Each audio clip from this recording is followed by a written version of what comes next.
next athletic event that we do. Okay. Apparently, We're live. smoking helps. I think it's live now. We're live. Boom. Let me see. I don't know if we're live on my Facebook. I'm looking at the campfire conversation page. Oh, it says I'm live. There we go. This I is see it. riveting content. Okay, by the we're way. good. We're good. Hey. We're live.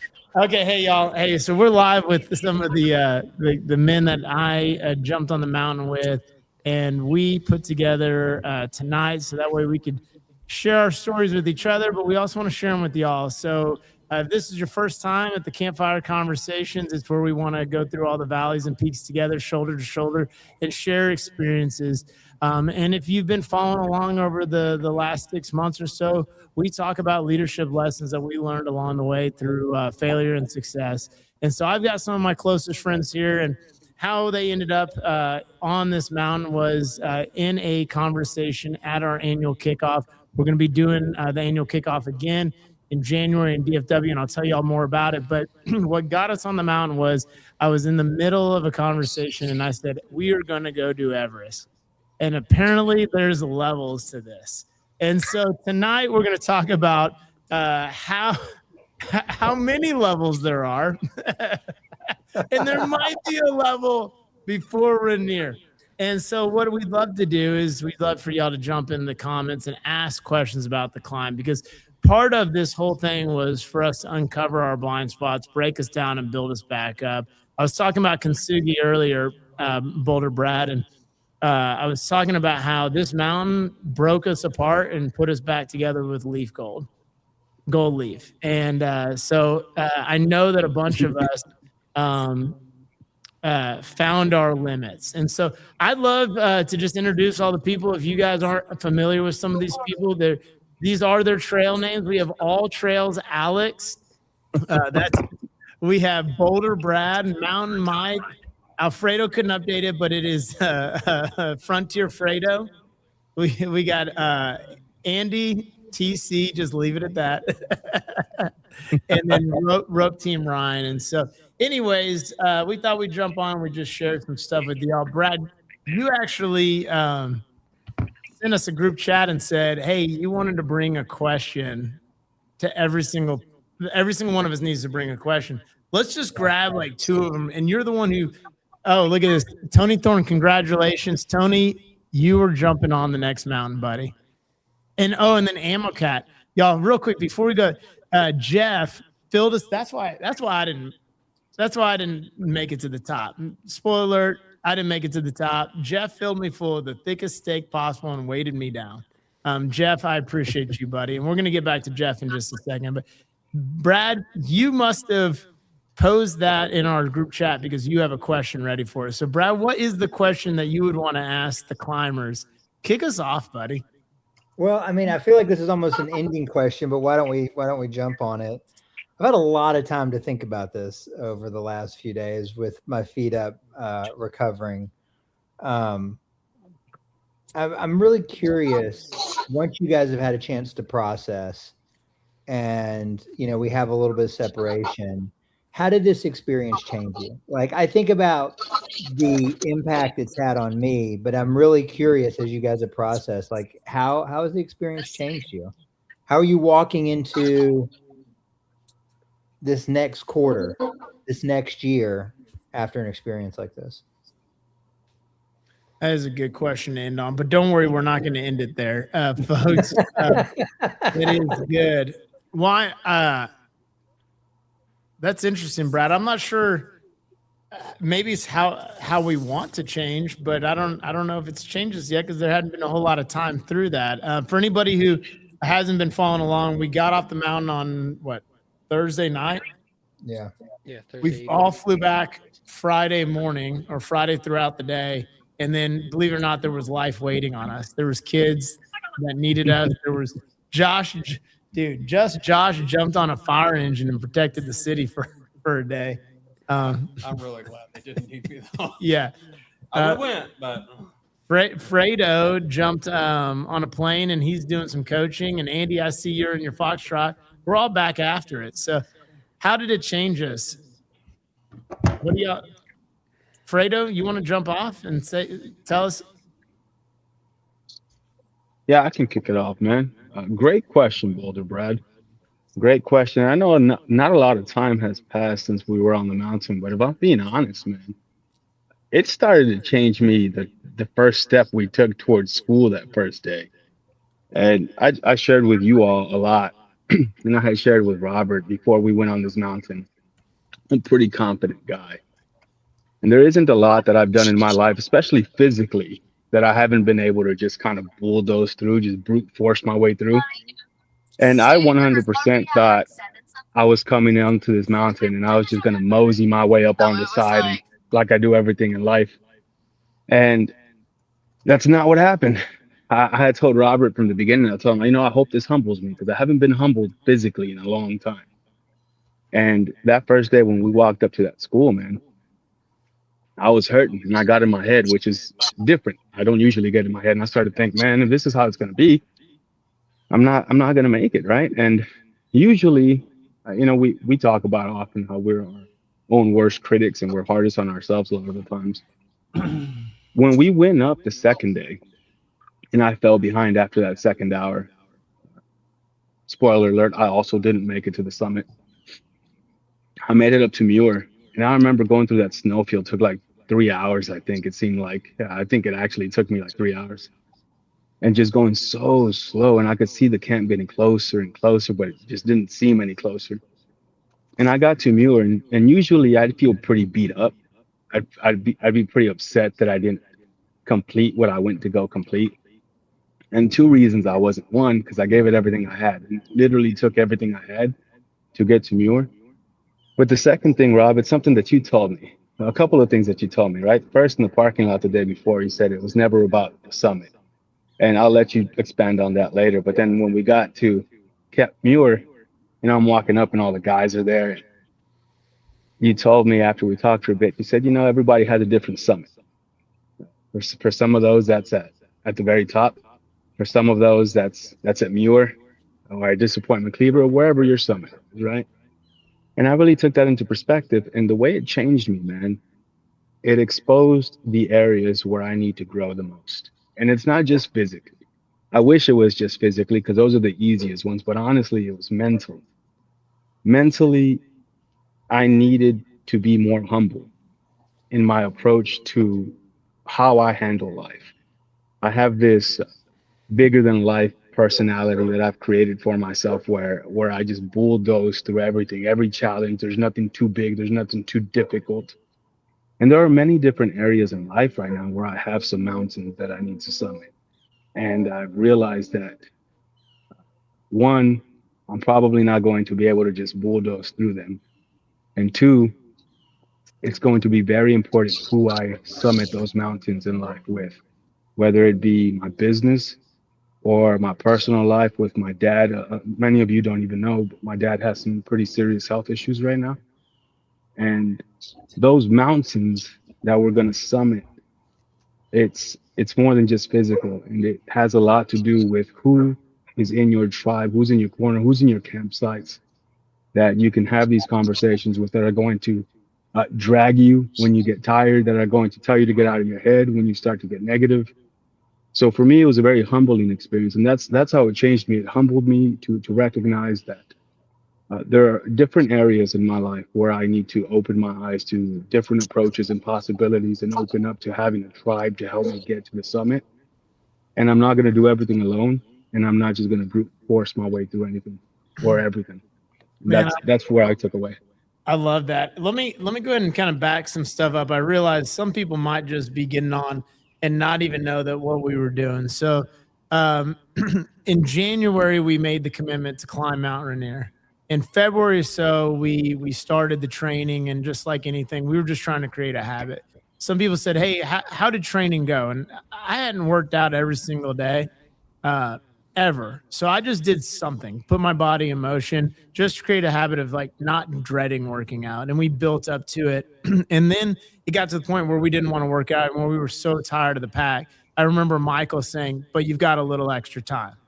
Why don't you just go do it now?" And Michael would get us off the couch, or Alfredo or Andy or whoever it was cheering one another on. So I didn't think you needed 6 months. Y'all, I think we need 6 years to prepare for this. This thing was hard, and we'll talk to you guys if you want to do the mountain like this.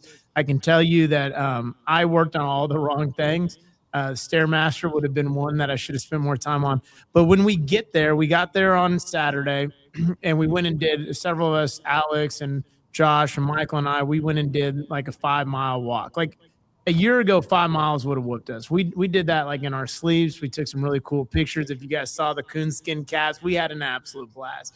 Got over and ate steaks with Jeff, and we're having a good time. We ended up meeting at the Airbnb, which really was more like the Rocky Horror Picture Show or something like that. Chainsaw Massacre. It was odd. It was even more odd was that we paid $5,000 for this facility, if you want it. And the cleaning ladies were still there, and they go, "Honey, this is kind of like the place that you clean and you can't tell." And we go, "Yeah, you don't think so?" And so we're in it, and we go and get our equipment check. And for those who don't know, Michael, I'm gonna have him talk in a second on this. Michael's wearing a Whitaker mountaineering hat, y'all. This is crazy, and Michael will tell the story of how he got frustrated with the emails and stuff. Whitaker pretty much owns this mountain. And for anybody who doesn't know, Jim Whitaker was the first American who summited Mount Everest. And while he didn't like discover Rainier, because it's pretty obvious where it is, it's hard to miss. He pretty much owns the mountain. And so this whole town knows Whitakers. And so we go, we do equipment check, and then we do training, which is Alfredo was talking about on day 2. And then we go to Muir on day 3, and we summit day 4. And we'll get back to that in a second. But Michael, you two things that stood out: the email, and then what you were doing around that town with PTO and pay raises. You want to jump in for a second and just tell everybody kind of where we're at on that? Yeah, I kind of feel like people need a slowed down, non-Whitaker version of how we got on the mountain. I think somebody else could probably do that because Robert and I talk with too much excitement. But since you asked that question, I want to answer it. So if anybody knows Robert, you can tell whenever he's going to be on an airplane because you start getting bombarded with emails. And I'm not talking about 1 or 2. I'm talking about in the teens to the 20s. And most of the time, they're not followed up with any action. And I said, Robert, God dang it, dude. I was like, just eat your biscuit on the freaking plane, dude. This is ridiculous. And you're like, I'm not sending you an emails this time. And I was like, yeah, you are, dude. It's freaking ridiculous. The mountain's 6 months away. We don't even talk about this. He's like, I'm not sending them to you. That's his email voice, by the way. And I finally clicked on one. And it was Whitaker Mountaineering. And I was like, how freaking cool is this? And then I went down the rabbit hole. And I don't know, Robert. I'm sorry. I was paying attention, but foggy. They're twins as well. I don't know if you mentioned that. They're twins, yeah. Yeah. So kind of at that moment, I was like, oh, well, yeah, we've got to do this. This is no brainer. And to your point, we decided that since they're Whitakers and we're Whitakers, we might as well start giving people PTO and pay raises. And so I think pretty much everybody got 4 PTO days and at least a 25% raise while we were there, especially the coffee team. They for sure, they might have gotten 10 PTO days. Ezra, I know, took my gear back, and I gave him 10 PTO days. So there's going to be a lot of PTO. We had a good time running around. We definitely thought we were pretty cool until we realized only 3 out of 8 people summited. And if you carry a name like Whitaker in that town, you better summit. And Everest Erica took both Michael and I out.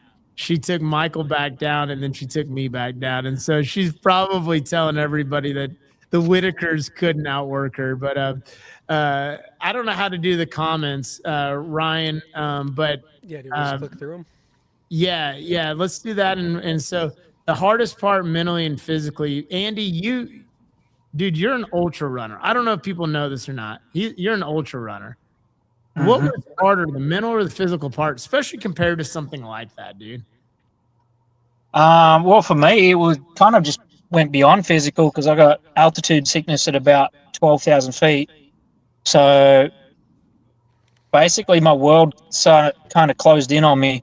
Got motion sickness, throbbing headache, and nothing else was an option other than getting myself down that mountain as soon as possible. So it was really different for me because normally it is a mental or a physical game, but this was just like all my options had been taken off the table, and I just had to follow the guide down the hill as soon as I possibly could. So yeah, it was almost like a third option that I hadn't ever experienced before, completely out of my control and above any achievable limit as an option. Yeah, crazy difficult.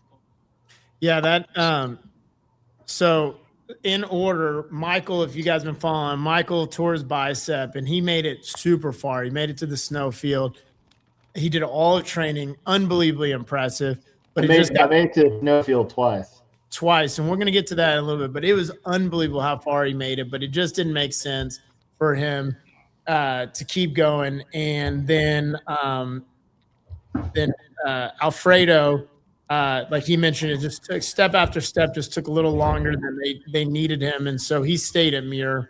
And then Alex and I were next. We got wiped out after that, and we'll get into that in a second. But what was interesting was Alfredo was out there taking pictures of our headlamps moving, and Alex and I showed up, and he goes, "No way," because he doesn't know where we're at. He goes, "No, the mountain got you." And Alex and I were like, "We don't care what you're saying. We're done." Well, I remember laying in bed and I heard Andy walk in, and I knew at that point it must be really freaking hard if Andy couldn't make it. And he said, "Man, I just got super sick."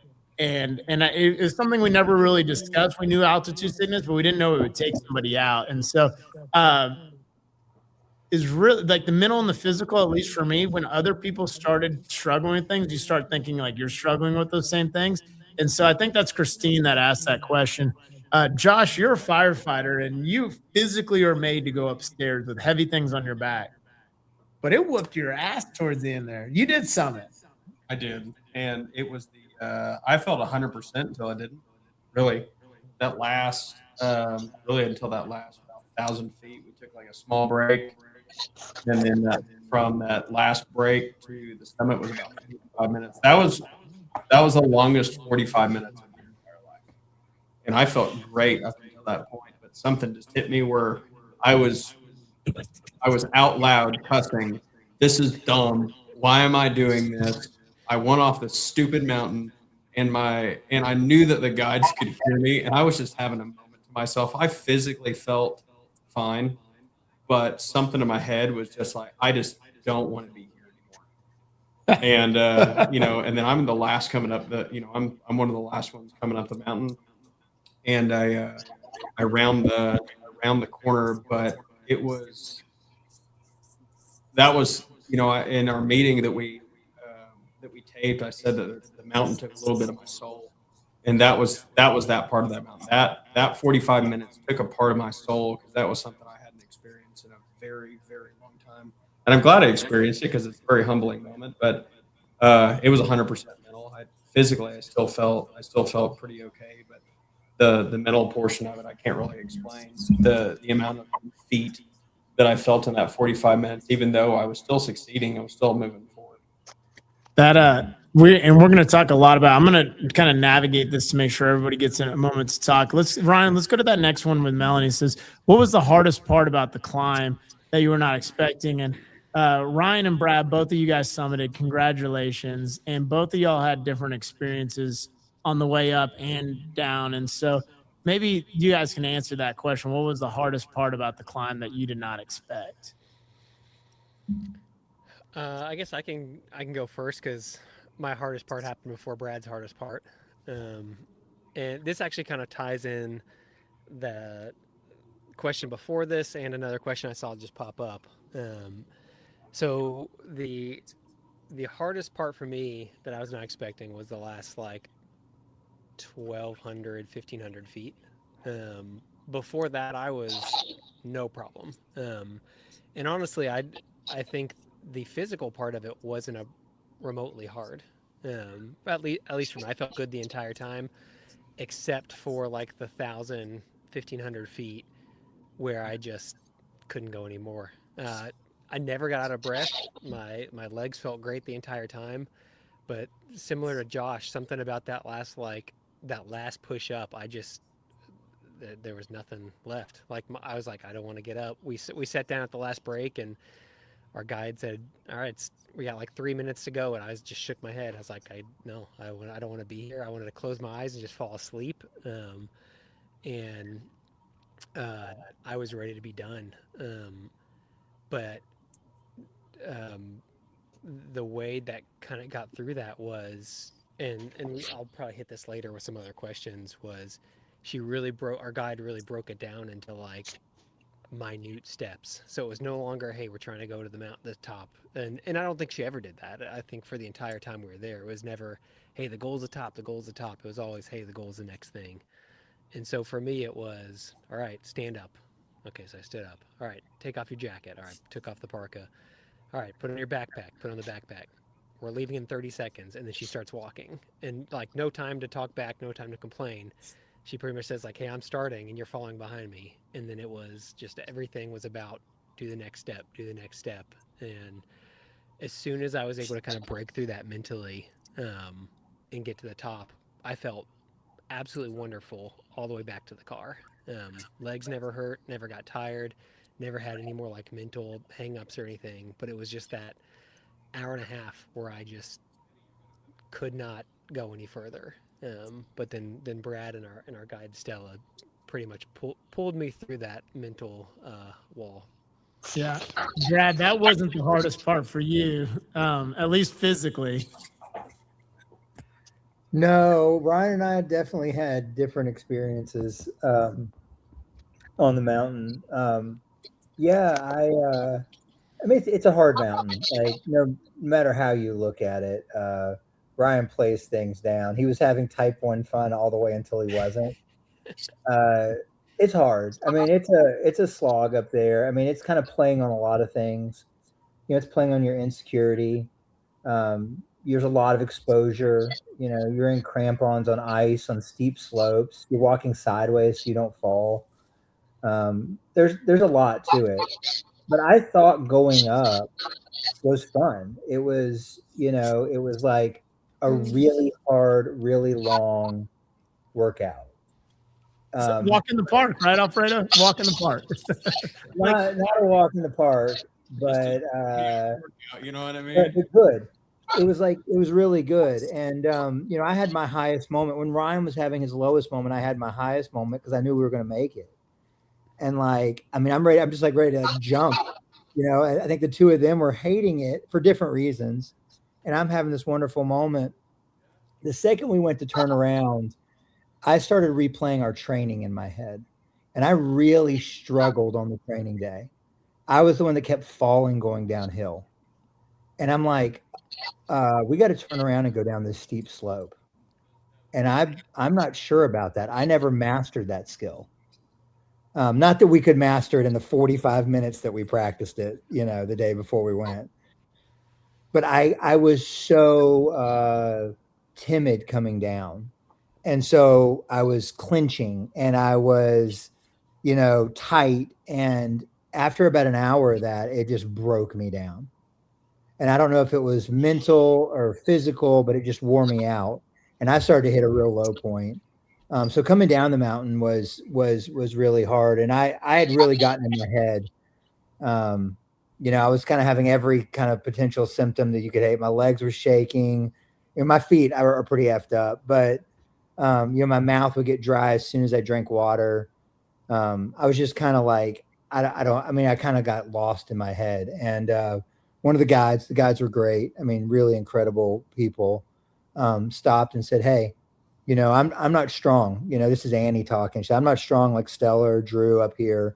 I don't just run up and down this mountain for fun. It hurts me. And she said, I learned a long time ago that, when it's really hard, you can either let the pain create a ton of emotion, or you can just accept, hey, this is just the new normal for right now. The pain's just there and we just continue on.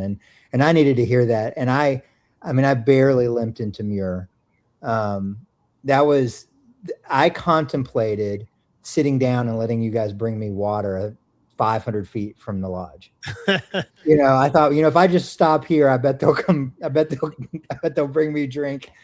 It was that desperate, and and those lowest points. And I mean, you could say you guys dragged me down the snowfield was the lowest point. It wasn't the lowest point, but from that moment on, that low point became like this, like really incredible experience. And like Robert, you especially, everyone did. Josh, you too, but Beth, really you too. Like you guys ministered to me in a way, and like, I mean, when I tell the story, it about brings tears to my eyes because. I thought, what a moment like this. I'm in this like incredibly vulnerable week. I emptied my cup out there. Like maybe this getting to the top wasn't the hardest thing I've ever done, but getting to the bottom is the dangest hardest thing I've ever done. And and you guys, and it didn't stop there. When I was like kind of at my lowest, and you're like, we got to get down the field. Would I have made it? Yeah, it just might have taken till 9 o'clock that night. And you guys hooked up some ropes to me and dragged me down the field, and it was humiliating, and it filled my heart all at the same time.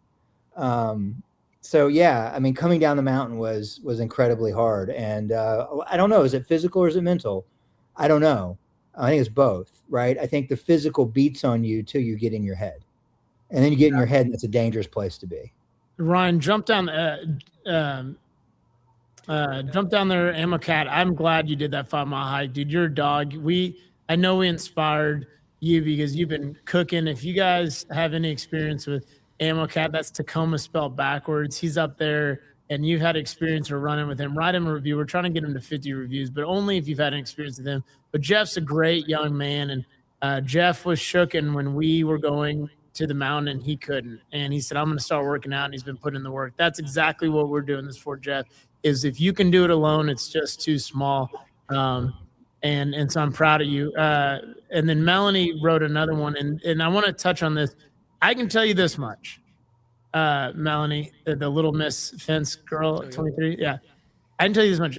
We had no oxygen to talk to one another. So there was no cheerleading each other on. Here was something else that I was thinking about when y'all were talking is, and Alex, we'll get to you, and then Beef Sticks over there in a second. There is a fine line between we need to just persevere and this is not safe. And I was dragging my leg. I couldn't move my leg anymore. And if somebody would have motivated me, like there was no morale lost, and they could have pumped me up to go a little bit further, but I would have been putting a lot of people's lives at danger. We were strapped to 100-pound women. And while they claim that they know the stance to keep us on the mountain, there's no way that they would have stopped us before we fell a really long way. And so to me, the morale boost to answer some of those things, Josh, you came off the summit and you turned the corner, and I wish y'all could see that. We have a video, and we're going to publish this. He had his helmet on his chest, and I was thinking, man, this guy's overheating. He might have fallen, whatever else. And then we can see the dude's got a raccoon on his hat or on his head. He's got his coonskin cap. And it was just like a burst of energy. And everyone's like, so fired up. And then the second big burst of morale boost was when we had just finished dragging Bragg down the mountain. We'll get to that in a second. And while it seems downhill, it was way harder going downhill, especially like it was 102 degrees and we were 2,000 feet of elevation away from it. And there was another coonskin cap, and it was Michael. Michael, he had ChatGPT'd exactly when he needed to be at this Pebble Creek, and he was going to meet us there. What he didn't ChatGPT was the fact that we had to drag Brad's big ass down the mountain in a trash bag, and it took a little bit longer. So Michael gave away all of his water, or either drank all of his water. He took a bunch of pictures and da-da-da-da-da. But I remember when we saw him, that was the energy boost we needed to get those last 2,000 feet. And so it was really weird how the morale showed up. And we'll go into more about like the bite-sized pieces. We didn't really need a lot of morale when we kept in mind job was just to accomplish the one next step. But those were the two big moments that I witnessed everybody. There were some other really cool moments too in morale. Like we had God's hand, his favor on us. There were people praying over us, either calling us and putting on speakerphone, or we were praying in a circle, and people from other groups came and wanted to be prayed over too. There were moments where things were happening like that. And I had 3 people from the other group. None of the other people from the other group knew each other, which was kind of odd. Like, why would you want to suffer alone? And they said, your group was so amazing. I'm the reason I got up the mountain. We're like, huh? So they loved how much camaraderie and everything else we had. And so it's very interesting how that all worked out. I don't know if Andy or Ryan or Alfredo or anybody, if there was morale boost throughout that y'all could chat on. Michael, if you could share that. But those were some stuff that stood out to me. Yeah, I think the guides don't get enough credit. They worked their tail off. My wife, we went on a hike yesterday, and she actually ended up getting heat sick. And I was talking to her, and she stopped talking, and I could hear her breathing was different.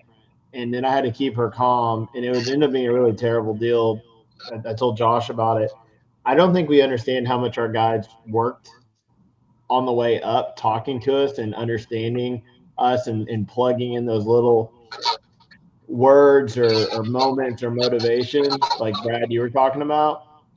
But I mean, they paid attention to us the entire time, which takes a large amount of energy. And so, I mean, it was just absolutely, I think it was just everything that I didn't get to spend a lot of time with Drew, but those 3 women particularly, they just always seemed like they gave us the confidence to put one step in front of the other. And then Ryan, to your point, I mean, they literally broke down the mountain into like 4 million small bites. And it was just like, oh, well, since you said it that way, that's not so hard. And so I think the guides, whether they were trained on it or not, I think that they just plugged those little things in along the way, and we just didn't realize it. That's a good point. And they modeled it too. Andy, you were motivated because they just jammed one more beef stick down your mouth, right? Yeah, we don't need to talk about that, mate. Any more beef? That and the non-use of camelbacks, the non-mandate on camelbacks on the mountain. Apparently, Yeah. apparently single source provider only was Nalgene, and they're $50 at the gift shop. Seemed pretty legit. Y'all, But hold on, let's explain why they don't want the camel pack. The reason they don't want the camel pack is they want to make sure that you're actually taking in water. Now, Andy would, that would have been just fine. Ryan probably would as well. But some of the people that are less experienced under pressure, we probably wouldn't have been drinking the water, and they wouldn't have been able to help monitor us. And so I think they should allow Andy to wear a camel pack. But guys like me who are suffering, they really needed to keep track of the water. Yeah. And that is, for anybody who counts calories, they wanted us to have 250 to 400 calories every hour. So we'd go 1,000 feet. We'd take a 10-minute break. 10 minutes to them, I think, was 7.5. It was not. Yeah, maybe 7. Yeah.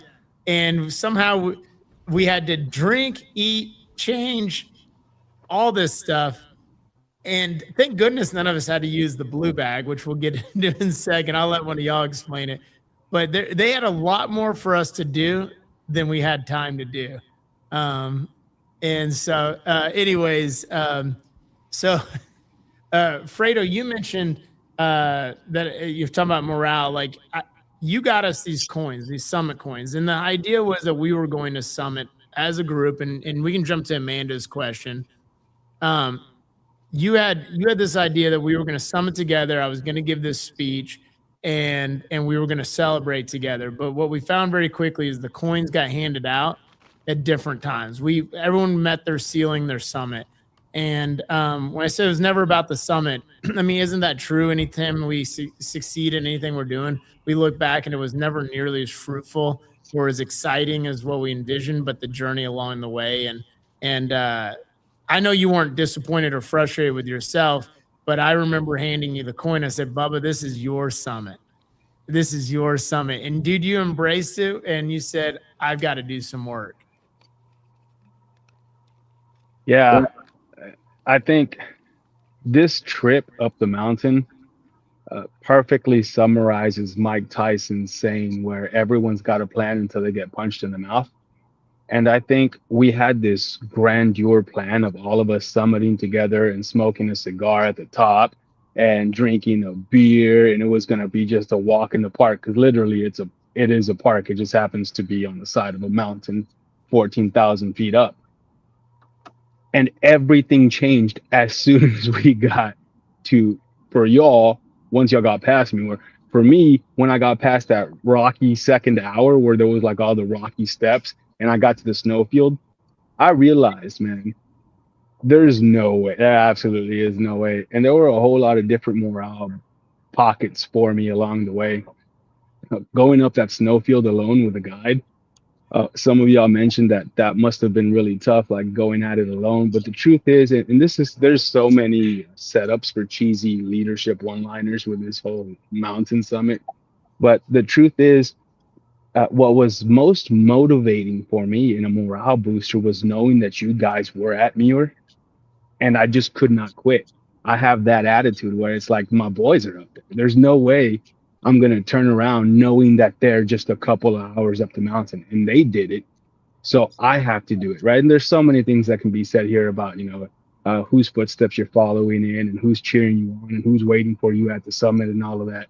I think the funniest part for me was how we all did meet our summit at different points, but I knew that it had gotten chaotic when we were just handing coins out and didn't even realize that they had names on the back of them. And it was just like, and you get a coin, and you get a coin, and you get a coin. And nobody cared anymore. It was like, bro, give me any coin at this point. Just get me off of the mountain, right? And for me, that was inspiring to know. I went through the military briefly, very briefly. For those of you who know my history, I got on the wrong bus at some point. But there was a saying on the barracks when I first got to Fort Hood, and all it said, it was three bold words on the top of the entrance of the barracks, and it just said, "Embrace the suck."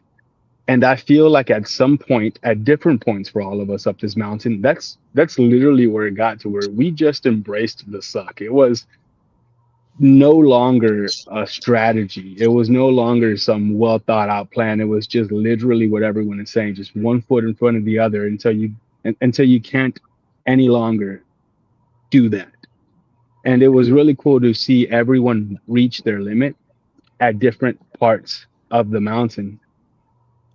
But my favorite part was that along the entire journey, from beginning to end, from when we showed up to when we left that mountain and parted ways, there was never any negative talk about anyone's performance. Whether Mike, with his injuries still pushing through, we all cheered him on and we gave him credit and tremendous respect for pushing through and showing back up a second time to lend us that courage. Or for the three guys that summited and then they're coming back and they're still, as dead as they are, still finding the time to put on the coonskin hat because, hey, why not? Let's make this a moment, right? For me, that was my favorite part. Like, no matter how bad it sucked for anyone or how well or not well we performed, we never once held it against each other to say, you should have done better. We held it against ourselves, like, I should have prepared better or I should have done more. But we never once turned on each other. And even the guides said that. It was so incredible to the guides to see how we stuck together, even when we stuck together more the harder it got. And for me, that's one of the biggest morale boosters along the whole trip, even on the way down where Brad's dead and they're coming and they're like, hey, well, what are we going to do? And we said, well, Alex said it. He's like, listen, we're decision makers, but we're out of our element. Tell us what to do. And we split up his pack and we found a way to drag him. And even through all of that, we're laughing and having a good time. And we never once said, come on, bro, like, step it up. It was always like, let's do this together. And for me, that says more about our group of friends than anything else that anyone could say or anything else that we could do, because there's a true measure of a man, how he carries himself when he's winning and when he's losing. And we were consistent across the board, every one of us. And that's what I'm most proud of and what gives me the most inspiration out of doing things together, is that we had each other's back, and we just encourage each other along the way. And that's the kind of people, I want to do life with. Well, I'm gonna get to that. I'm gonna get to that question on the summit, and both of y'all asked it. Alex, I don't know. You found something. I mean, you knew this, but you found it out. You found where your summit was, and we both turned back together. So we're gonna get to that question in a second.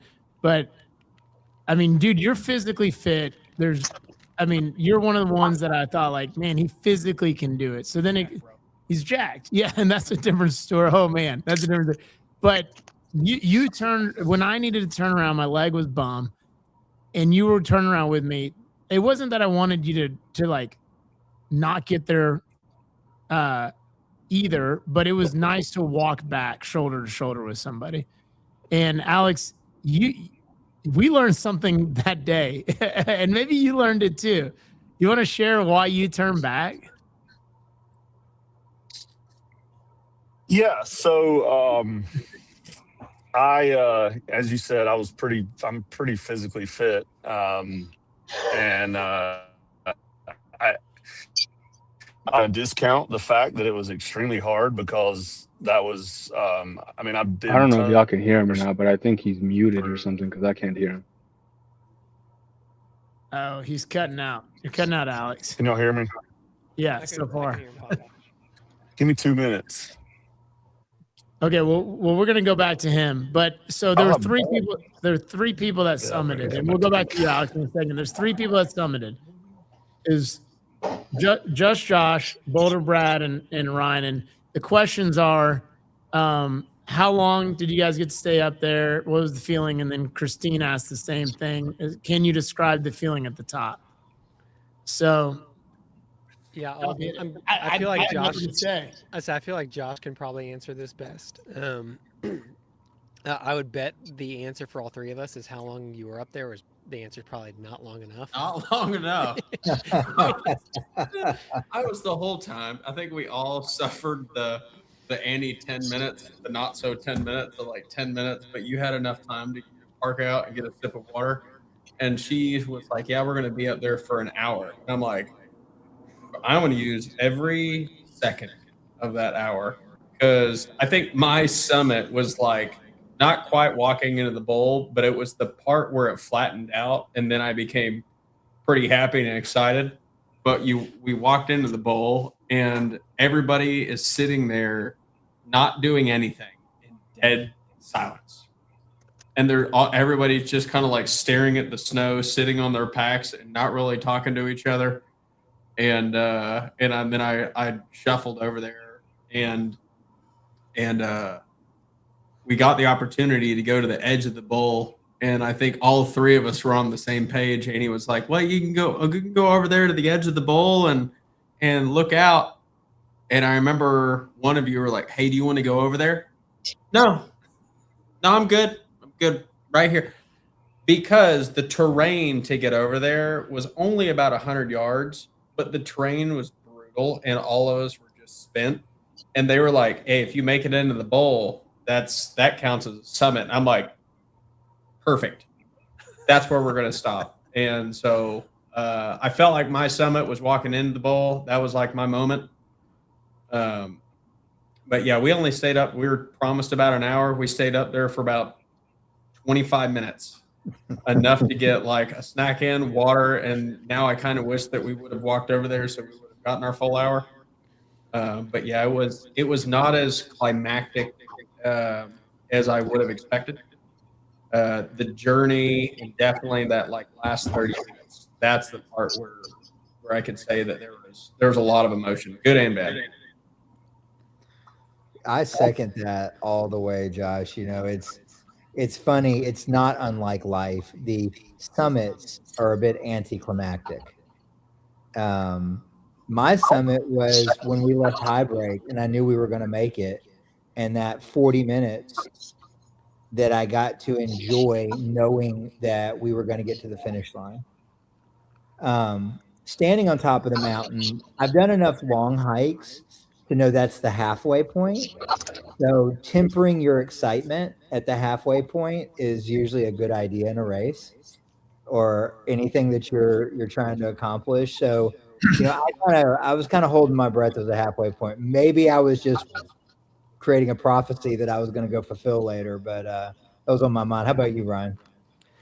No, I agree. I mean, there's the question of like, hey, did you sign the summit book? Right? There's a book at the top you can sign your name in, and as I was thinking about it, I was like, I didn't. At that point, I didn't care, right? Like, and it wasn't like, oh, I'm so tired, I don't care. It's just like that wasn't important. Um, and signing the book, yeah, I get the experience and I get why people do it, but at least for me, I can say like the experience and being there was proof that we did it. I didn't need to sign a book to like check off another thing and saying, "Oh, here's proof I was there." Like I didn't need proof for anybody. It was rewarding enough for me just to be standing there with you guys. And so, yeah, I mean, my feeling like obviously I was happy. As soon as the sun came out and it started getting like warm up there too, that was a good high moment. But I honestly, I think my like honest summit feeling was walking back into Muir feeling like, no, I've got plenty of left in the tank to keep going down, which was the I was not expecting knowing how my trip up went. So Yeah, that's good. That's good. And like, and to answer that question, to anybody who's asked that, like, everyone's summit, whether they walked past that moment and went to an actual summit or the next checkpoint or whatever, was so different. Like, my summit was, I struggled with knowing that Michael was probably not going to be able to go much past Muir, if even that, and I was going to have to make a decision. And then I got to thinking, I was like, Michael and I have spent more time together in the last 6 months than we have in the last 6 years. My summit has been summited over and over and over again. And then for him to show up with this coonskin cap and wait 5 hours, like, it was just another summit. And so it is very interesting how those highs came in and everything like that. I want to I want to get to a couple of these questions, and I want to make sure I get it to everyone. Alex, are you back? Yes. Can you hear me now? You're frozen, but I can hear you at least. Really? Yeah. Well, I'm at home. I'm at home now, finally. So sorry about that. I knew you were going to ask me a question right when I lose the worst reception because I kind of live out in the country. Made it almost all the way home. So we were talking about what turned me around. Uh, Nothing really about the physical part of it, even though towards the very end, I felt like I started getting physically weaker, but I don't think it was really due to the physical part of it more than it was the mental part of it that was just causing me to feel that way. Um, and Alfredo thinks this is funny, but I'd said this, and maybe not to Alfredo, and maybe I'm sure a couple of people probably remember me saying it, but I told everybody like the day before. I said, "Well, I'm kind of worried about. I'm just kind of scared of heights. Just to be honest. I mean, I'm a little, and I used to not be. I don't know what it is, but you're gonna. I mean, it'd be a cold day in hell catching me on a ladder. I just don't do that much. So as we started going, the bottom half was like, that was fun. That was great. Getting up to Muir, I was like, this is awesome. Like, here we go. This is going to be great. We're going to summit tomorrow. Well, little did I know that the terrain drastically changes from one side of the camp to the other. I mean, it's just night and day. And so when I'm walking one step in front of the other, that one step in front of the other, number one, turns into a literal one step in front of the other, not a one step just in front of the other, but still to the right of your other foot or the left of your other foot, because the path was about as wide as 1 foot. So that kind of freaked me out a little bit. And then when you glance to the side and you don't see much next to you, in other words, you could pretty much fall to your death. Well, that added on to it. So I went, and then as I was trying to like maneuver around some of the pretty large glacier ice that was straight up and down, and I just continued to feel like I was going to kind of freeze up. I just decided that nobody else's life is worth putting in danger for me to try to continue on. To it just happened later on in the hike, and was it the right decision, wrong decision? I don't know. I could have had a change of heart. I could have felt, I don't know. It's really hard to tell, but I just knew that I felt like I could possibly put somebody in danger. I'd never walked with crampons before. I never had mountaineering boots on before. I'd never gone on a hike even before I started training with a backpack on. So all the stuff we were doing was extremely new to me. And so I would have to say that, and plus I didn't get a coonskin hat. So that was probably part of it.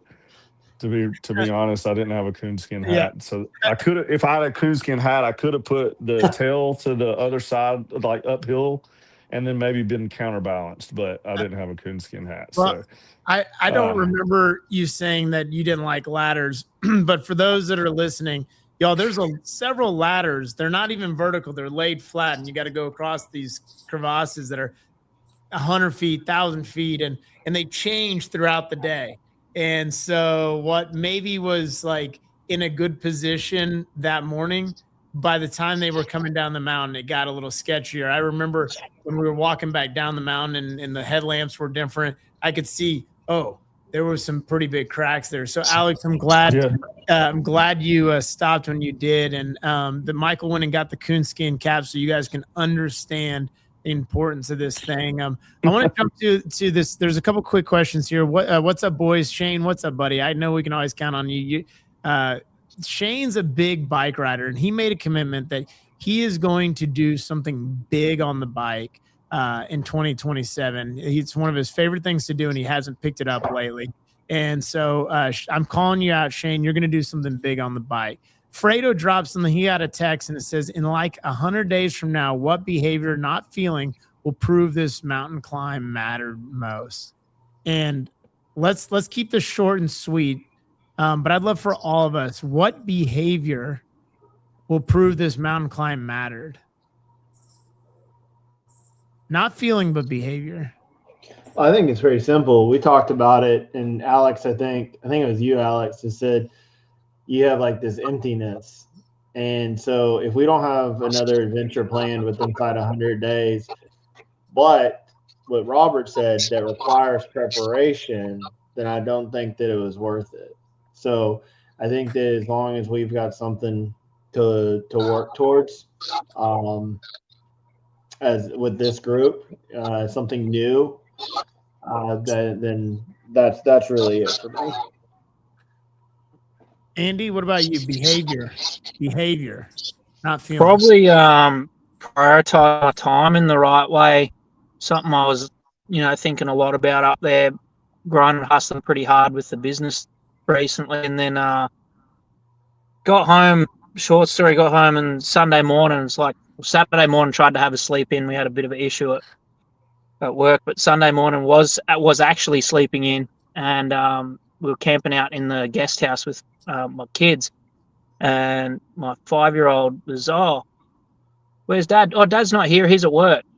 And so just one of those little tidbits, like, to try and be a bit more present with the things that matter first, and try and bring the business in second, because that's always going to be there. That's good. Brad? Don't box me in with your questions. So the biggest thing I walked away with, the change, is perspective. And I guess we can call that a feeling, but I think perspective kind of is the precursor to a lot of action. I know that coming back, like the things that were really stressing me out ahead of the trip feel a lot smaller. So the behavior that comes from that I know that it mattered, will be, will I still be facing some of those challenges in stride and seeing them in the perspective of, they're not drowning me, they're not that painful, they will pass, and continue to like face them without that feeling of kind of like drowning and burnout. I think it just gave me a lot of perspective of like how hard it can get, and that I can persevere, and that I have people to lean on. So maybe it's a feeling and a behavior. Fredo?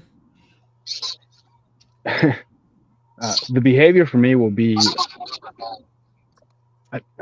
and this is a tough one for me to admit, but commitment to being committed to the challenge, whatever a challenge may be, and to being committed to show up 100% for anything that I'm doing it, in my life within the next 3 months, right? And not just thinking I'm gonna wing it or I'll be all right. It's not gonna be that serious. So for me, it's gonna be when I decide to say yes to do something, to commit to it 100% to make sure that I am able to accomplish it to the best of my ability. So that's going to be the behavior for me to commit and follow through. I love that. Ryan, then Alex, and then just Josh. Ryan?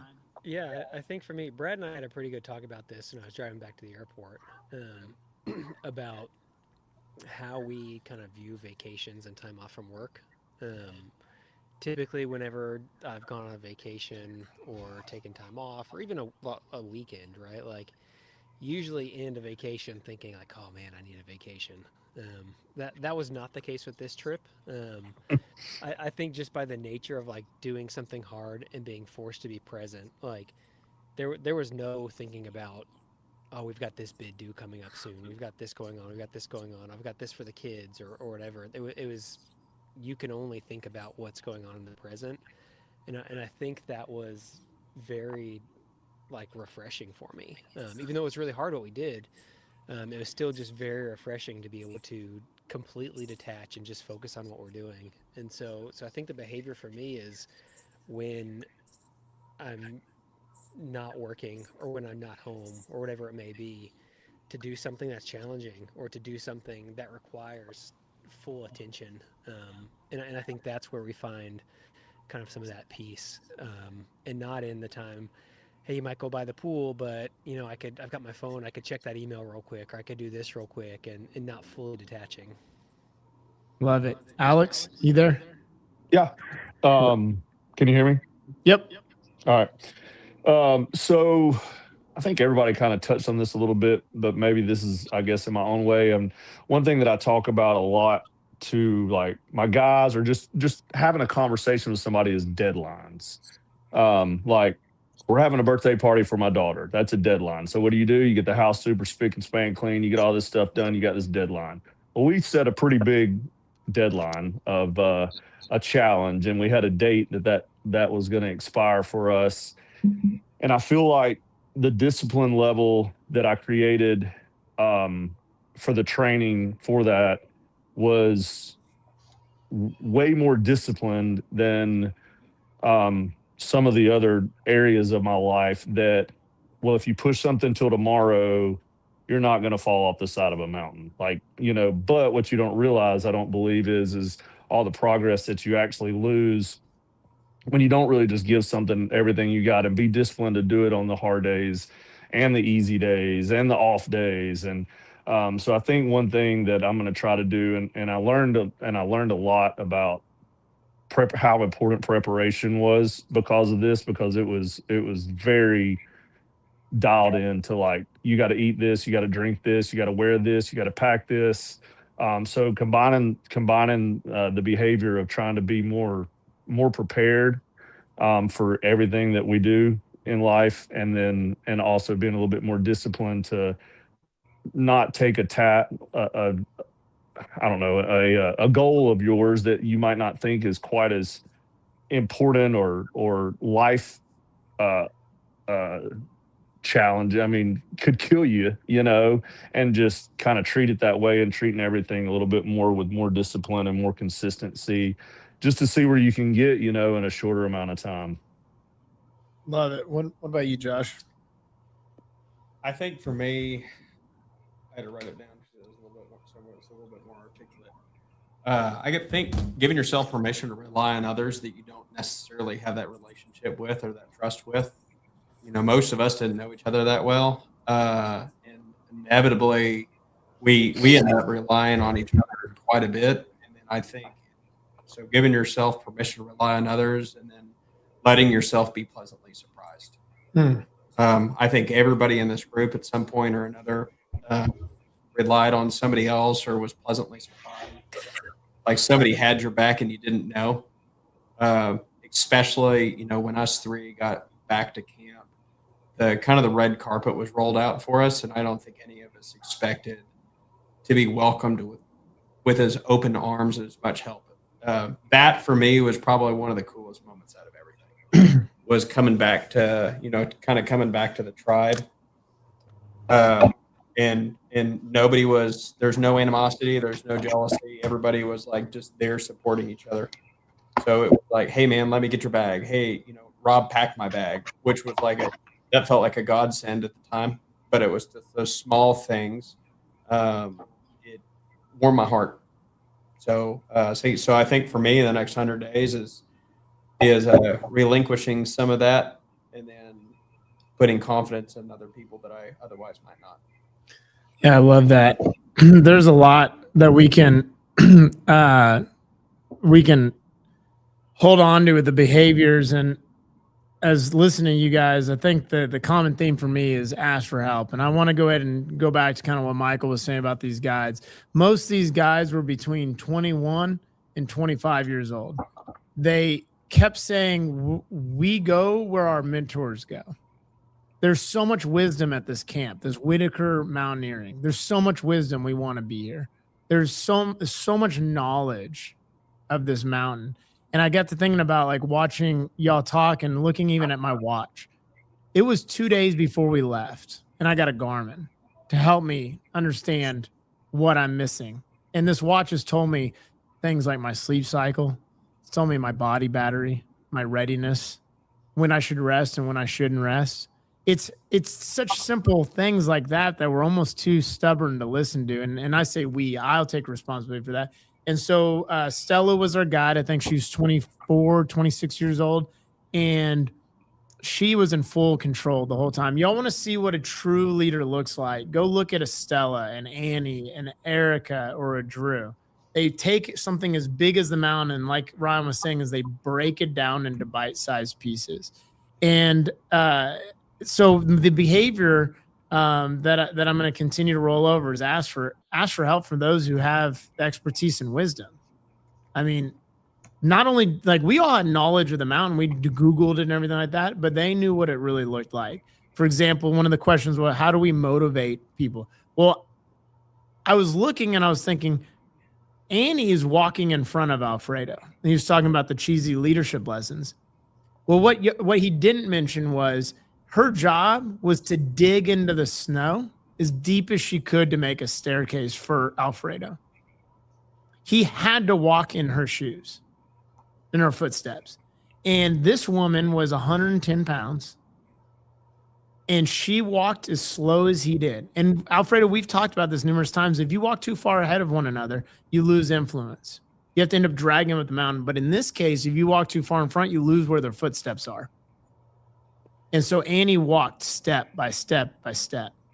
And it was really cool to see the guides trading off roles and responsibilities. The one Erica who took Michael down, she ended up having to go back up the mountain. So she was more fatigued. They picked me out of the crowd as somebody who's probably not going to go to the summit.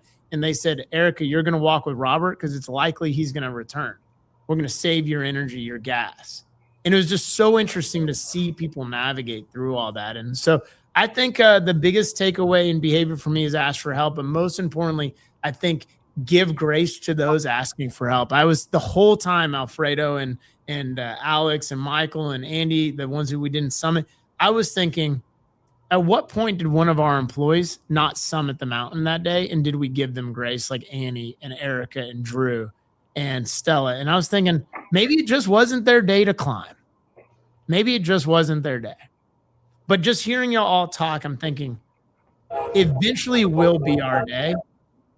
And maybe we just need to give a little bit more grace. And Alfredo, I think about you, grace and consideration to first ourselves and then to others. And so that's the behavior I'm going to hold on to.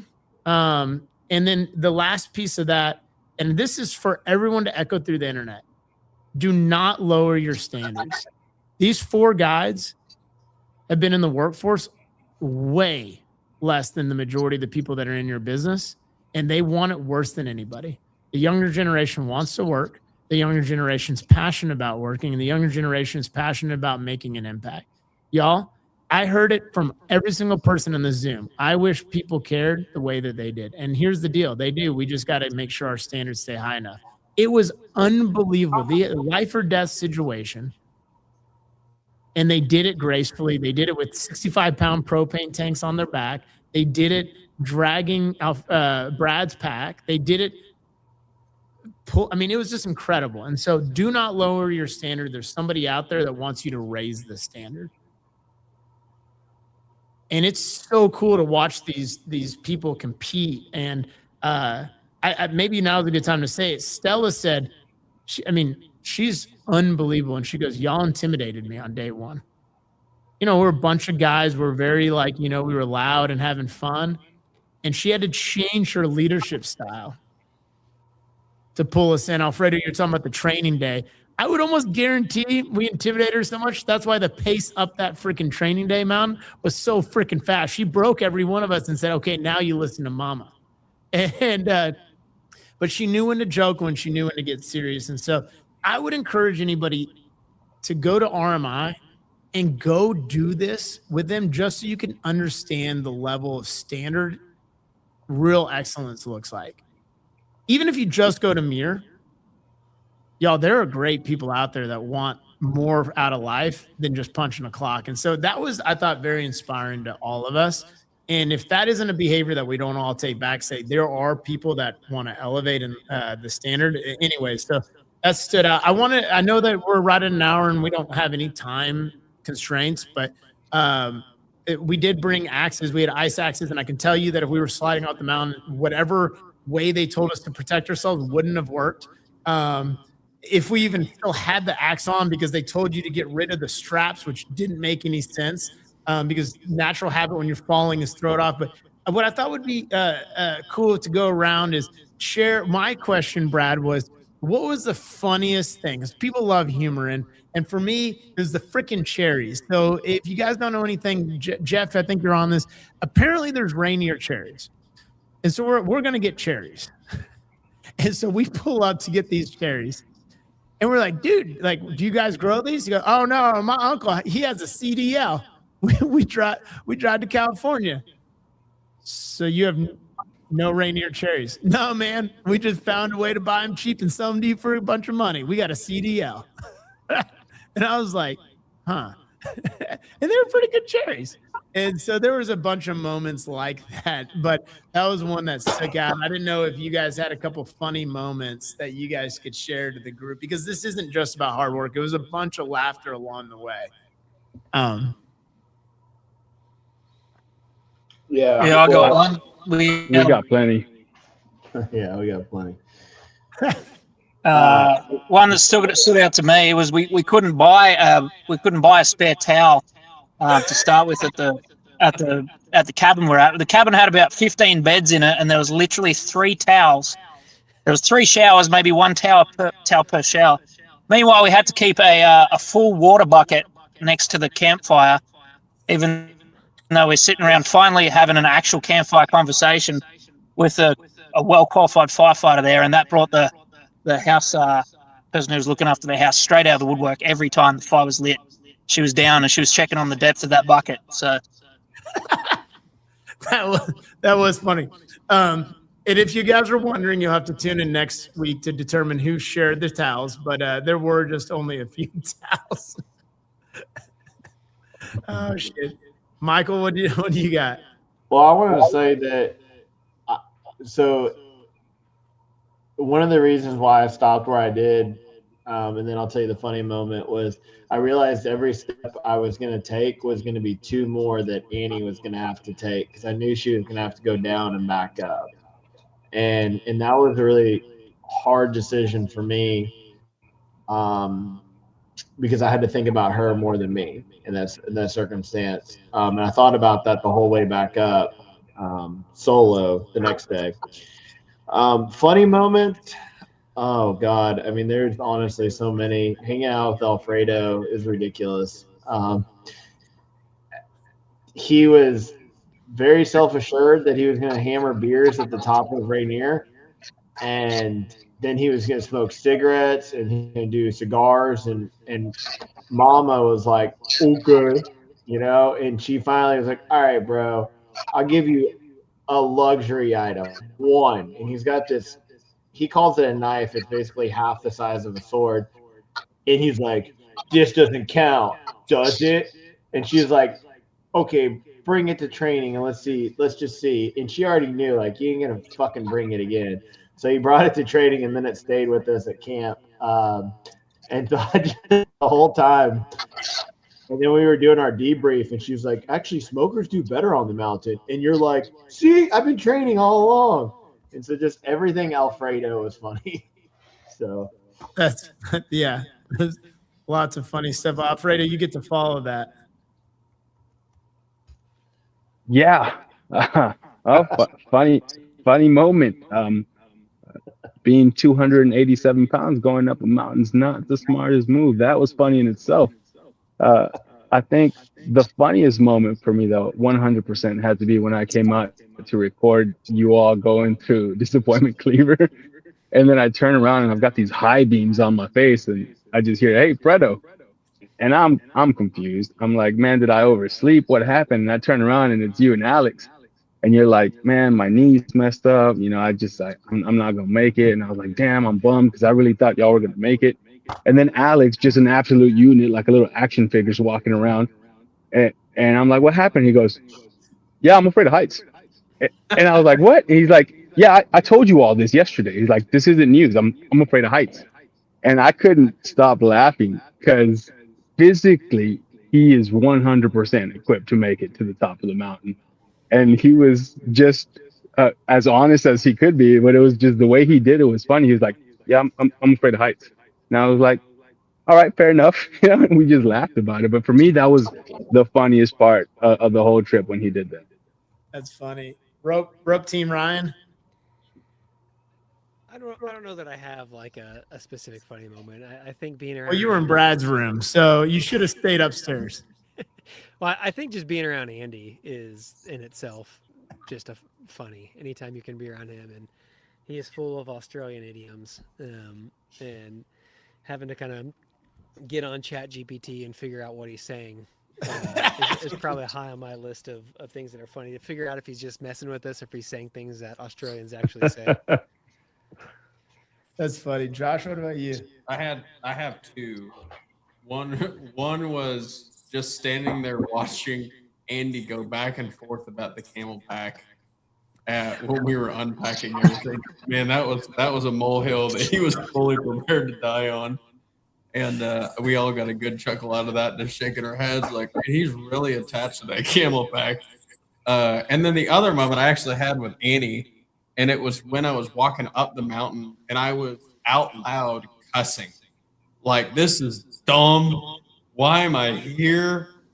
And this sucks. The ground sucks. I can't walk on it. And I'm just like, everything in my head is coming out of my mouth. And I hear Annie stop. She turns around and she goes, "Are you okay?" And I was like, "Yeah, I'm fine, Annie. I'm just having a moment right now." And she was like, "Okay." And I was like, "I'm good. It's just hard work." And she has the biggest smile on her face. And she goes, "It's just hard work." And I was like, "Yeah, it's just hard work. I'll do it. I'm just going to complain about it the whole time." And she was like, "Okay." And then we just kept walking. But she just let me have my moment. You pouting. Alex, what about you? What was the funniest moment? Well, y'all covered half of them. I mean, the camelback was about to kill me because I was sitting. I didn't know if Andy was going to fight a young girl at gear check, but he bit his tongue, but I could just see it in his eyes. I'm just going, he wants to like body slam her right now and strangle her with the tube to his camelback. I mean, he wanted that camelback. And then it was of course Alfredo comes walking up after being down on the snowfields for like 3 hours, and we're waiting on him. And he comes up and he said, "I really just wanted to make an entrance is all I really wanted to do." And always trying to find something good to say. So that was awesome. But the amount of funny stuff that happened was so many that I can't really. I mean, we laughed about just so many. It was it to be so miserable half the time, we laughed a lot about a lot of stuff. So I mean, I would have to say we found the humor. We found the humor in pain for sure a lot. I love that. Brad? Yeah, I kind of go back to that first night. We actually had an actual recorded campfire conversation, and you asked everybody to introduce themselves, and Alex went first, and in like 30 seconds, he launched into a promo about his business. From then on, the entire thing that we recorded was just ongoing Everything. promos about our businesses, and I got a good laugh out of that. But, well, hey, Amanda, let's jump to her comment and we'll land the plane on this in just a second. Amanda, we're actually putting together a documentary. We had about 5 GoPros, and we filmed everything from when we took off or when we were all headed to the airport to when we left. And so we are going to put together a documentary, and it's not necessarily intended to be like, hey, look at this is such an entertaining story. It's more about this is our story, one, so we don't forget it. And there's going to be, our kids that want to see it and everything else. But most importantly, like we want to, at least for me, I want to encourage people to find their misogi, their hard.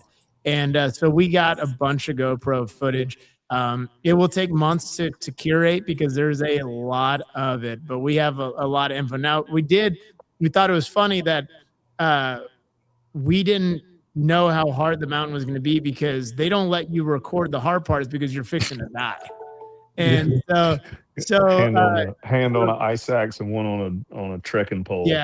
Yeah, but our guides did sneak a few great pictures and videos and things like that in, and I don't want to get in a hurry and wrap this up because we could talk for days, but I do want to touch on a few things.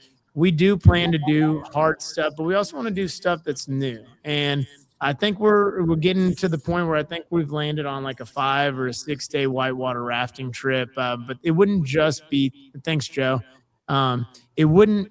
It's not necessarily about the whitewater rafting trip. We're going to want to either do something like where it's self-guided, where we have to learn about something, because we all had to learn something new. And so if you guys are interested in the comments or just reach out, like if this sounds like fun and you want to have laughter and you guys want to come away with leadership lessons, and I know we didn't get to a lot of them, like drop in the comments, because that's one of the things that like was probably the most obvious to me early was we were all craving something like this.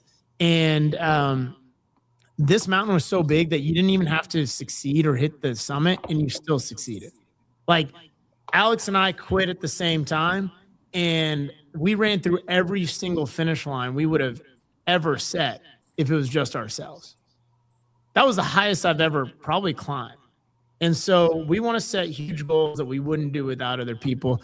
Rafting sounds like a great time. Joe, dude, let's do it, buddy. Let's do it. We could take a few more people to that, but we just want to do things. It doesn't have to necessarily be so miserable that you have to walk up the snowfield for 3 extra hours like Alfredo did. But if you're interested, let's do that. I want to give everyone a moment to either ask a question or close it out, because I don't want to go over too much time. I could go for hours, but let's just let's do that, and I want to end it. I've got one thing I've been saving and I want to share. Ryan, you want to kind of close out final thoughts or a question or whatever else? Yeah, I'll give final thoughts. I would say for me, I really learned, at least for me personally, the way to get past the wall for me is to just like break things down. I think that was like the biggest lesson I brought away, is stop making it about going to the next break. Stop making it about going the next 100 feet up. Stop making it about the next mile. Make it about the next step. And unfortunately for some of you guys, I found out I also really like mountaineering, so I may be having to call some of you to do something like this again. I thoroughly enjoyed myself, even when I was in like the deep type 2 fun of feeling sick and miserable up on the mountain. I really enjoyed it. So for me, that's it. That it was like a lot of lessons learned of, hey, it's okay to have a hard time, because if you're doing it with other people, they're going to get you through it, and then you'll come out on the other side. I love that, Josh. I think for me, the probably the one thing that I picked up, some I guess some things that I believe it reaffirmed, because I've always I've always kind of hinged on I might not be the fastest, the brightest, or the sharpest, uh, especially with anything with dealing with technology. But it was majority of my problems can be solved by just hard work. But the one thing that I have to come off of a little bit is trying to rely on people that this is their specialty, and I had to rely on people that were significantly younger than me, to be experts in their field and trusting in their process, and knowing that I'm not at the top of my game on the top of this mountain, and I'm heavily relying on other people to get me home to my daughter, and to the people that need me, and they didn't let me down. Love it, Alex. Yeah, I mean, I'm gonna say that I really took away just the fact of teamwork and seeing um, everybody's strengths and weaknesses. We all had a different way of kind of being there for somebody else. Some of us made it to the top. Some of us didn't make it to the top. Everybody had a different reason why. Everybody had a different reason why they didn't. And but yet, all of us together, including the gods, everybody had kind of their spot on the team. And they said there was one thing they said that I disagreed with them before we got to the camp mirror. They said something about once we get up there, we're going to be roped in as a team. I said, hey, we're a team right now. We're making it to the top as a team. And so sometimes I discredit other people. Like Josh said, I don't listen to other people quite as much as I probably should sometimes, and it just kind of it showed me that you can have a person from different states, different countries, different ages. And when they all come together, sometimes, I mean, you just make an amazing team that can just accomplish some things that are, like we said, bigger than what you can do alone. So that was just huge because it was still bigger than what I could have done alone. I would have never made it to where I made it to, um, if I just went up there with a guide, or if I went up there with that other group, and I was just like paired up with a bunch of random strangers. Um, I I don't know where I would have made it to. I might would have said screw this halfway up the bottom side. I don't know. So it was good. That was Yeah. great. Brad, we're going to go to you, but I want to touch on the random strangers. Kind of.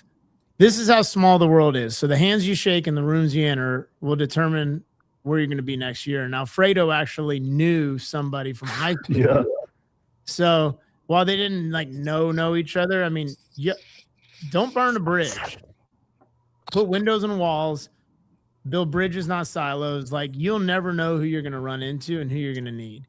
And that's a whole conversation, Alfredo, we're going to get to on that particular, because I know you talk about relationships. And even if the relationship doesn't serve you or the other person right now, it doesn't mean it won't show up later. And I want to talk about that one on a different call. But they weren't crazy how small this world is. Brad, what's your kind of final thoughts? And then we'll go to Mike and then Fredo and then Andy. First off, I'm really proud of all you guys. I know when we talk about this stuff, I've talked a lot about myself and how I feel. I'm just kind of experience sharing, as Robert has taught me to call it. Um, my heart and my cup is just overflowing after this trip. Uh, it was, I got to experience, and I'm so grateful for the experience of the intimacy of shared suffering, shared hardship. Um, it's something I've wanted to know, and it exceeded all expectations. And yeah, there was some suck in it, but I don't know. And I feel like we all bonded in a new way, in a way that we can't do. Um, I know there's a lot of talk about we just need to have a relaxing trip and all that, but like, you don't bond like this sitting on a beach in the Bahamas. You bond like this when everyone's a little afraid and everyone's struggling and the egos get stripped away. Like, on that snowfield, man, I mean, it almost hurts when y'all tell other people about it, but there was no ego left, right? There was no ego in that. It was just me and my brothers, and y'all were helping me get to the rest of the way, right down to the finish line. So I think the big thing is that I spent the day, it's North Carolina. It's not hot like Texas, but it's pretty hot here. 95 degrees. I was swinging a 4-pound hammer, forming up some concrete today, and I was just longing for the mountain. I spent all day daydreaming and just longing for the mountain. So that's kind of my takeaway. And for those that are trying to pinpoint it, Brad made it down about 1,000 feet in an hour and a half. And the guide said, "Hey, we should wait on Brad because he's going to need some help." And he was talking about just the morale. And then what happened was back to what Alex said. He said, "Hey, let's brainstorm and figure this out." And we ended up taking him another 2,500 feet of elevation in a trash bag and some trekking poles. And Alfredo and I and Andy and Alex, the ones who didn't summit, running him down the mountain to the point where we would trip on each other. We had 50+ pound packs, and you guys will get to see it. But I think that was a common theme, like no one to ask for help or no one to quote unquote quit. Michael, I remember that they said the amount of self-awareness you have to say now is the time to turn around. You can't buy that. Like they typically have to convince people to become more self-aware. Alex, you and I both turned around when our bodies said no more.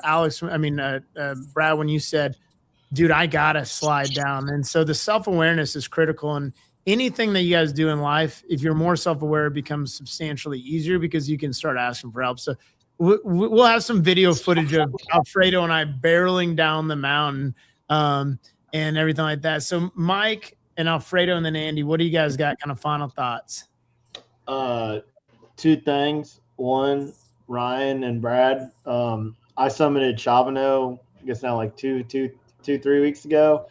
And it was hard and I suffered, but I completely fell in love with the mountaineering as well. So I'm going to buy Andy's gear on Facebook Marketplace.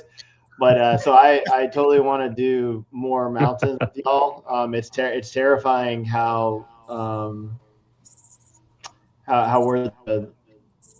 we're basically the prey up on top of these mountains, But so I absolutely thoroughly love it. Ryan, you've got to partner with me for life with this for sure. But just one thing that I said throughout the whole trip that I think I've struggled with for a long time is when was the last time I did something for the first time? And in business, we're all pretty fearless and we're really comfortable though, taking those fears, taking those jumps, doing those things. They're generally our ideas. And this was the first time that I had done something for the first time like this, the whole journey in over a decade. And I realized how scary new experiences have become because I haven't introduced as many into my life. And so it was a good experience that I got to go through and say, hey, when did I become such a scaredy cat? And so I didn't know it was just a coonskin hat. It just changes everything. But yeah, for me, it was, when was the last time I did something for the first time? So I love that. Fredo and then Andy, and we'll send us home. All right, here it is. I'm going to rapid fire some things real quick to wrap it up. But first, shameless plug. Don't let this be the last time that you sit around listening to us. We have plenty more to talk about on the mountain. For example, nobody had to use a blue bag. That's a pinpoint that we can come back and talk about. I'm pretty sure just Josh left his mustache at the summit. That's another thing that we can talk about. 287 pounds downhill mountain is a lot easier than uphill. That's another thing to talk about. And more importantly, how to get a return on failure right now is something that Rob is currently talking about. And I think that there are plenty of stories that we can tell without even reading the book on how to get a return on failure, not just from this experience, but things that we've done in life. So if you haven't already, Rob, I'm going to plug this for you. You need to jump on Rob's mastermind so that we can, one, continue to grow and talk about this conversation, but other areas in our lives where we can maybe use some help getting to a different kind of summit that's not a mountain. And also, all of this started for me at Robert's kickoff last January. And if I had not been there, if I had not shaken hands with people, if I had not stood up and asked a question at John Maxwell's event, I would have never been in this room. So this is me encouraging you, nudging you to reach out to somebody, send them a message, shake a hand, go to the event. I could not afford to go to the event financially in January. And if I hadn't gone, what I didn't realize is that I honestly could not have afforded not to be there because I would have never been on this mountain. I would have never met this group of guys. I would have never had this camaraderie with people to push me to the next level outside of my comfort zone. So, if nothing else, my final thought for you is encouraging you to go out and find that tribe, that golden handshake that's going to get you to the next summit. And don't be afraid to ask for help. Take it from somebody who is extremely stubborn when it comes to accepting help. I would never be where I am today in business or in life if I had not been in these rooms with these kinds of people. So, so much love to this specific tribe of men that I'm with right now and the experiences of us growing together and challenging each other mentally, physically, and spiritually to take that next step.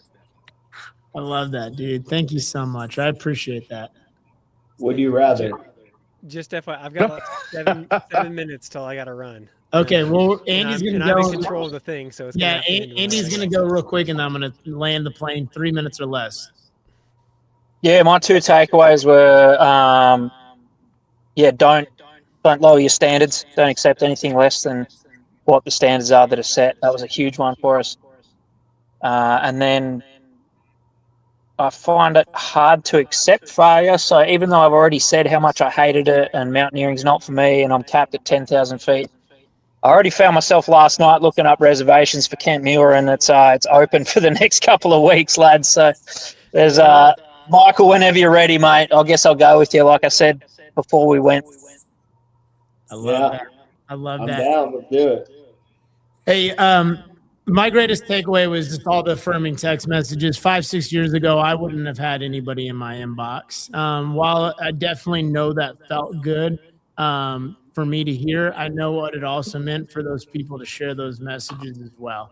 And I love doing life together with all people. And so there was 2 messages that really stood out hearing y'all talk.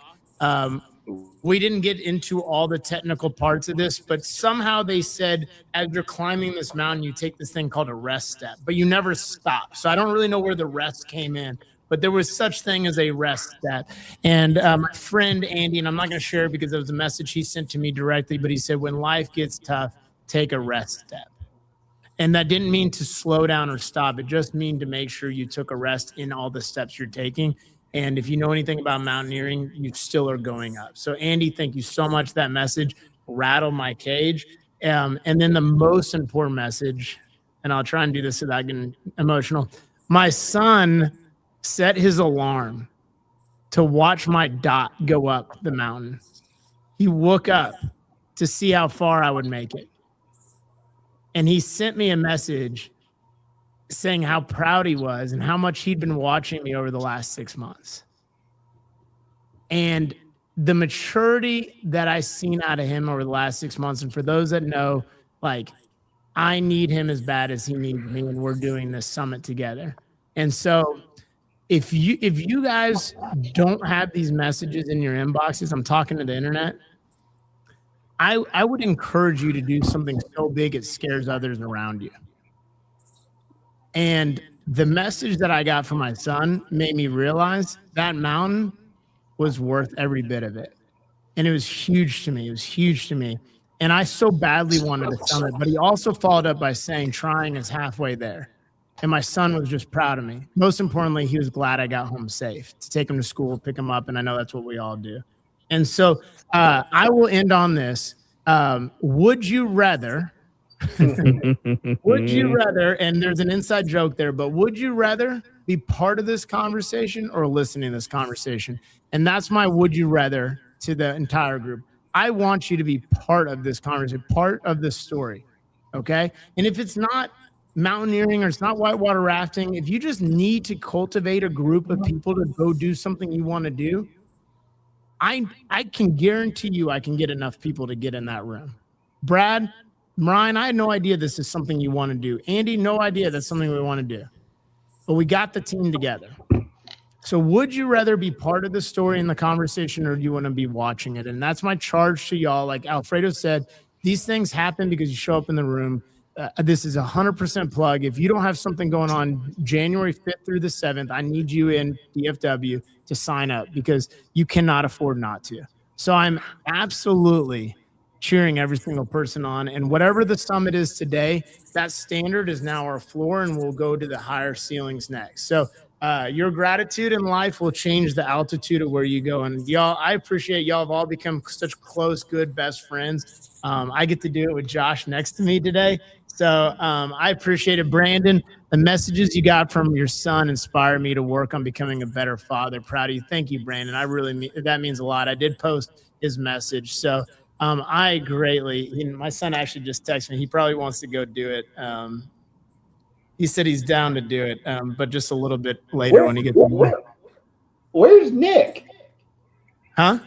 Oh, we should have invited Nick. That's for another story. Alfredo, we'll add that to the list. If you guys want to meet Nick, who honestly did the mountain with us, we'll introduce him next time. Hey, we appreciate y'all. Shoulder to shoulder. If you guys are looking for something to go through the valleys and the peaks together, we want to do it through our campfire conversations and our friendships and our connections. We'll see y'all next time. Cheers.